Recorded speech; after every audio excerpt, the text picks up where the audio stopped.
కేటీఆర్పై ప్రభుత్వ వైపు అద్దంకి దయాకర్ తీవ్ర స్థాయిలో విరుచుకుపడ్డారు. సందర్భం ఏదైనా విమర్శలే జయంగా కేటీఆర్ వ్యవహరిస్తున్నారంటూ అద్దంకి దయాకర్ మండిపడ్డారు. మేడే రోజున కార్మికుల సంక్షేమం గురించి మాట్లాడాల్సింది పోయి కేటీఆర్ తన అహంభావాన్ని ప్రదర్శిస్తున్నారని ఆగ్రహం వ్యక్తం చేశారు. 10 ఏళ్ల పాటు అధికారం ఇచ్చినా కార్మికుల కోసం ఏం చేశారో చెప్పాలని డిమాండ్ చేశారు.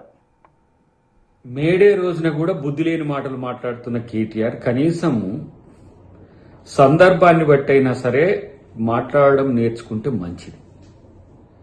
ఈరోజు ఎవరైనా మేడేను ఉద్దేశించి మాట్లాడితే కార్మికులు, వారి సంక్షేమం, అభివృద్ధి ఇలాంటి అంశాల మీద మాట్లాడతారు. కానీ 3 సంవత్సరాలు కూడా ఏం చేయని ముఖ్యమంత్రిని ఏమనాలంటే మరి 9 సంవత్సరాలు కూడా పనిచేయని మిమ్మల్ని ఏమనాలి? మీ ముగ్గురిని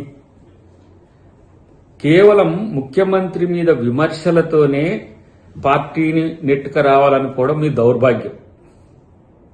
కనీసం ఏం చట్టాలు చేసిందో కూడా తెలియని ప్రజాప్రతినిధులు ముఖ్యమంత్రి గారి మీద హాట్ కామెంట్స్తో నిరంతరం మీడియాలో ఉండాలనే తపన తప్పితే మీ నాయకుల కంటే అది కేసీఆర్ అయినా, కేటీఆర్ అయినా, లేకపోతే హరీష్ రావు అయినా మీకు ఇంకో పని ఏమున్నది?